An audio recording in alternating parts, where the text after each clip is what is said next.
A few hours later, I heard someone waking me up. Hey, Erica, wake up! It was my husband. Well, come home. What are you doing? What? What are these appetizers? My parents are here and you bought these cheap appetizers. I told you to do it right today, didn't I? Yeah, that's what your father...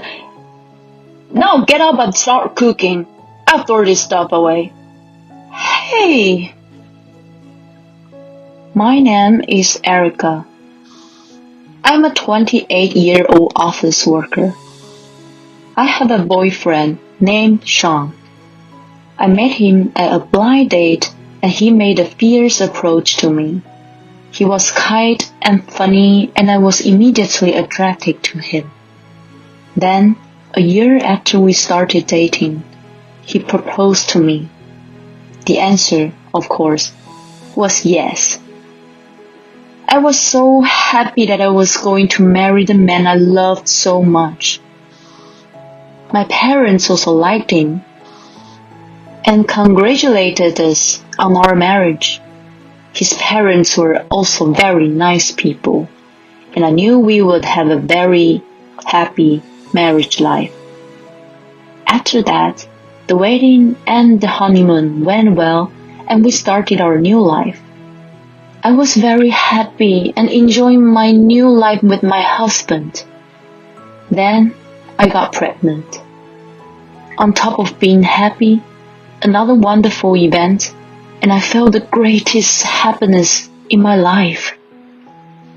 My husband was also very happy about the baby. I'm going to work harder, he said. However, I think my husband had the wrong idea about working. Even though I was suffering from morning sickness, he was working a lot of overtime to increase his income. I was so worried about having a baby for the first time, and I wanted him to come home early if he could. But it was not easy for me to tell this to my husband, who was working hard for me and the baby. Then, when 6 months had passed and I entered a stable period in my pregnancy, I decided to take both paid and maternity leave to take a break from my work. But I guess that had the opposite effect for my husband. He seemed to think I was bored at home and didn't do any housework anymore. When we first got married, we were both working, so we shared the household chores. Also, when I got pregnant, he took the initiative to do the housework because he was concerned about my health. But when he started working more overtime, he helped with the housework less and less, and I had to do it all by myself. I was feeling quite stressed out, and one day I had a run-in with my husband. He didn't work overtime and came home early that day. Oh, welcome back. You're home early today. Yeah. By the way, what's for dinner? I'm sorry. I'm not feeling well, so I was lying down until just now. And I was going to start cooking now. Oh, I was able to come home early today, and how come there isn't any food? What? You're a stay-at-home wife, so you should do better. I'm trying my best to do things right. Besides, the reason I'm taking time off work is because I'm pregnant and not feeling well. You should at least understand that. Are you saying it's my fault? Don't blame me for your own inadequacies. I didn't say it like that. I'm just saying that we are a couple and we need to support each other. What I want from you right now is not to work as hard as you do. I want you to be here for me and help me with the housework as much as possible. In short, you want to slack off. What? Why is that? Because if you are going to be home all the time and depend on me to do the housework, it's nothing but just slacking off. That's enough. I'm going to have the baby back home. What do you mean? I'm saying I'm going home to my parents for a while. I'm not coming back here until the baby is born. When I say that, my husband said, "Oh, really? Do whatever you want." And he stormed out of the house. I felt sad and wondered why it went so wrong. I cried alone in the house. I wondered if I would be happy to give a birth in this situation. After that, I went back to my parents' house and took it easy with their support. It seemed that I had been under a lot of stress. After resting at my parents' house, my physical condition improved considerably. Then, about 2 months after I started living at my parents' house, my husband and in-laws suddenly came to visit. I hadn't had any contact with my husband since I went back to my hometown, so I was puzzled by the fact that they came out of the blue. Apparently, they wanted to apologize to me. It seems that my in-laws had come to the house where my husband and I live because they were worried about my health. They were surprised to see that I was gone.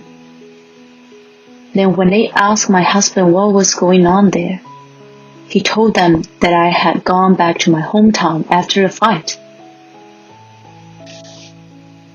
They grabbed my husband by the neck and came to my parents' house. Erica, I'm really sorry about our stupid son. We gave him a big lecture. He doesn't understand how hard and painful pregnancy is.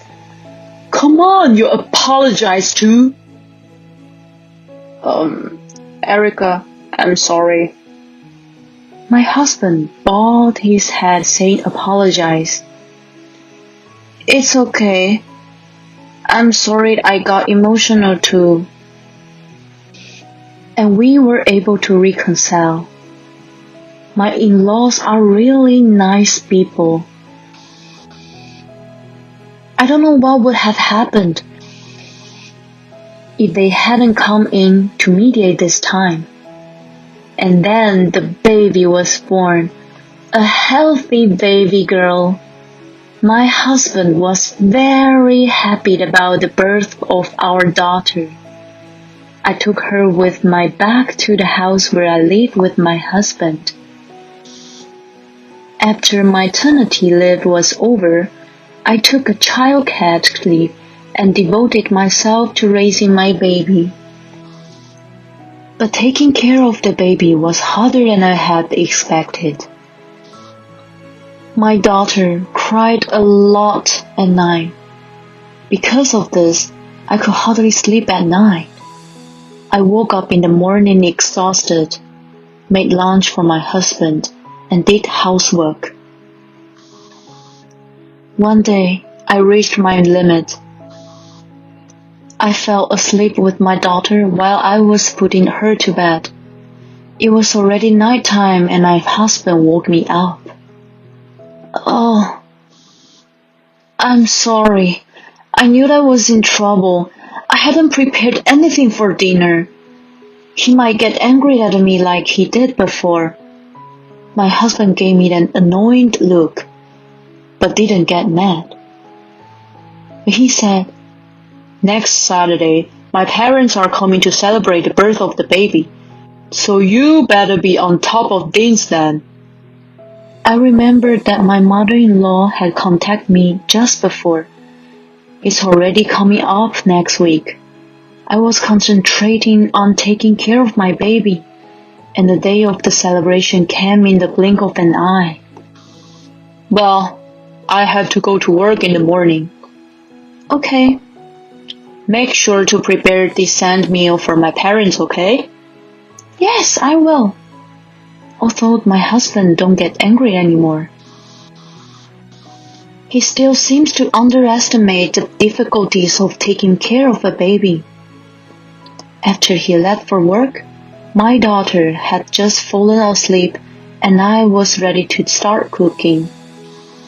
Then suddenly the doorbell rang. Who is in the world at this time? I answered. And to my surprise, it was my parents-in-law. What happened? You were supposed to come over this afternoon, weren't you? I'm so sorry coming all of a sudden. I was just thinking that you must be trying very hard to make a feast. Look, I bought appetizers, so we can all eat this together. Oh, he picked them out and brought them for you. Oh, really? Thank you. That's when my daughter started crying. Apparently, the sound of the doorbell woke her up when the in-laws came over. Oh my gosh, I'm so sorry we woke her up. Erica, is she crying a lot at night? How do you know? Sean cried a lot too, so I thought she might be like that too. Then, Erica, you haven't slept much, have you? I'll take care of her. You can get some rest in the meantime. Get some good rest. I'll go and buy the booze and other drinks. Let me know if you need anything else. Thank you for everything, Mother and Father. So I decided to listen to them and get some rest. I lay down on the couch and slept. A few hours later, I heard someone waking me up. Hey, Erica, wake up! It was my husband's voice. Welcome home. What are you doing? What? What are these appetizers? My parents are here and you bought these cheap appetizers. I told you to behave today. Oh, that's your father. Now get up and start cooking. I will throw this stuff away. Hey! My husband grabbed the appetizers and was about to throw them away, so I tried to stop him. There's no way I can serve this to my mom and dad. So these were... I was about to explain when I heard a loud voice behind me. Hey, what are you doing? It was my father-in-law's voice. Apparently, he just got home. My mother-in-law, who went for a walk with my daughter, was also with him. Hi, Dad. Listen to me. I told her you were coming today, but she slept in and didn't even cook. And she tried to cover it up by buying these cheap appetizers. I'm going to throw this away, so just wait a little longer. I'll have Erica cook something now. Your father bought those. He looked at me and froze. What did you say? That's the appetizers your father picked up and brought for us. I've been trying to tell you this. Oh no. My husband's face instantly turned pale. My father-in-law came closer to my husband with a very scary look on his face. I'm sorry I picked cheap appetizers. No. It's just, what the hell is your problem? You don't care about Erica at all. I thought you changed your mind after I scolded you the other day before the baby was born. You haven't changed at all. I'm sorry. Just then, we heard a message notification on my husband's phone. His phone was on the dining table. My mother-in-law, who was closest to the phone, saw the screen. Sean, who is this Karen? Oh no. You forgot your cigarettes and lighter. Next time you come back, make sure you take them with you. Sean, what is this? Well, that's, I thought you were going to work.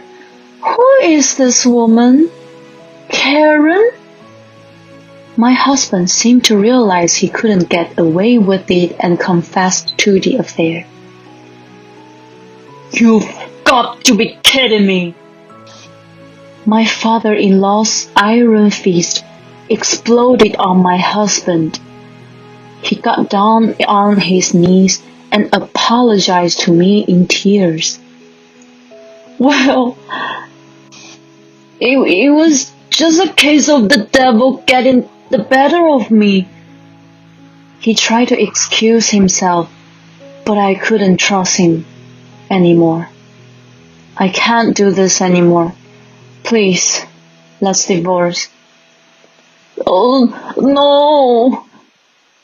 My in-laws say, of course you should get a divorce.